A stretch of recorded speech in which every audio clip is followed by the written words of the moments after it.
How's it going? Go ahead. Yeah, come on up. Go ahead and turn around. Hallo julle, luister hier, so by nou al weet die hele wêreld en die hele Suid-Afrika van Peter Malviljoen se arrestasie in Florida vir wat het hulle gesê, tax switching of shoplifting of whatever. En terwyl het wil voorkom asof almal hulle self lekker in Peter Mal se smart, okay, is daar wel iemand wat opgestaan het vir Mal, Paul, en dit was Kiki julle. So, ek wil bietjie daar gesels en vir julle net so klein bietjie, my opinie gee hieroor. Alhoewel ek nie saam met Kiki stem nie en ek ook nie simpatie enigstens met die Viljoens het nie, moet ek sê daar is 'n klein stukkie van my wat wel die embarrassment saam met hulle deel. So julle, ek het al persoonlik self vir Peter Mal ontmoet, ek het hulle al geïnterview en ek was al verskeie kere by hulle kantoor. In fact, Peter het sy boksie diamantjies uitgeruk en vir myself gewys hierdie diamantjies wat hulle op die naal sit. So long story short, boonbehalwe die talle mense wat gekla het dat hulle of dat die Viljoen kappel hulle ingedoen het met die Tammy Taylor saga, sal ons ook nie vergeet hulle flippin in your face comments wat hulle gemaak het oor Suid-Afrika toe hulle Miami toe gevlug het nie. Hulle het ietsie gesê soos, a cock day in America is better than a great day in South Africa. Kyk, ek gaan met julle eerlik wees, Nes Louis Liebenberg het ek gesit en wag vir hierdie dag wat hulle uiteindelik gevang gaan word vir iets.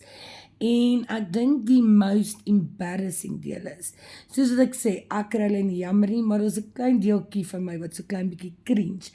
En dit is juis omdat hulle self so neus in die lug gehou het en fucking holier than thou gehou het.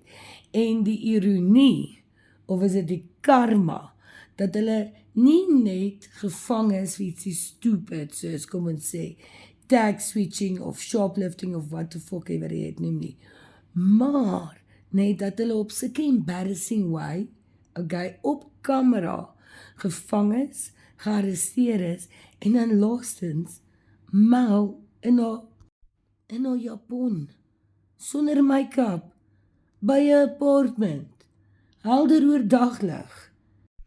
Weet julle wat, boonbehalwe wys die vir my, dat karma or justice will always be served, maar die ander ding wat dit my laat aan dink is, be careful what you wish for, want as jy gaan wil famous wees, gaan jy famous word, en wou hulle nie famous gewees het, Tony? En gepraat van Louis Liebenberg, julle, ek is very teen mense wat godsdiens en die Here gebruik, om nie net mense te scam of te mislei nie, maar om mense skuldig te laat voel, omdat hulle bly is as die reg geskied. I mean, weet jy wat, as jy eerstens, daai selfde Bybel wat sê ons mag nie judge nie, sê, ons mag nie steel nie. En kyk, ek stem saam, as jy honger is en jy moet 'n brood steel, by all means, maar die vraag is, wat het jy gedoen toe daar mense daar buite was, wat sê julle het hulle van miljoene besteel? Het julle toe sleg gevoel, of was dit toe vir survival? Asking for a friend.